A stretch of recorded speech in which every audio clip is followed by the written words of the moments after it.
We're going to Florida. Alex Smith. Ben, I love it. Huge Sixer fan over here. That shot in I don't think you were there in 2019, but it bounced around the Kawhi Leonard shot. And I remember watching. I was with the Blazers still. I remember watching that. But in any case, my question, I love your approach to like trust, because I look at someone in your role like, a coach, you got to trust your teammates, your coach. And I feel like your role as performance, in your role with performance, like you're seen as like, I'm trying to like improve your output. So like I could see a lot of players maybe like pushing back against that. So my question is, how did you build, trust with athletes without them thinking that you're just there to like improve their stats or things like that? And then did you have anybody ever push back on you? And how did you manage that without damaging the relationship? Because I'm really curious. You just seem like a dude that really kind of built a great relationship with coaches and players, but that probably always wasn't the case with every single player you came in contact with. So for sure. I'm curious how you built that trust. So flow is definitely a word or a value that I had to hold, close and make sure that I was aware of, right? Because you're in this ever-changing environment with alpha energy.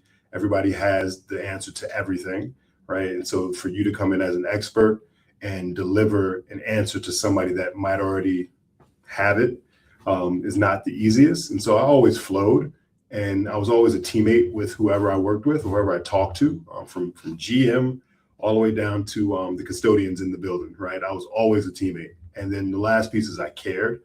I really care about humans improving, like as a culture. That's just who I am, right? And so now if we want to get real granular and worry about the one-on-one, they saw that I cared, and they saw that I would go out of my way to bring in other experts to make sure whatever it is that I'm thinking is validated, right? And there was no ego to that, because at the end of the day, my assignment was to put these players in position to make generational money. And they heard that from me. They knew that.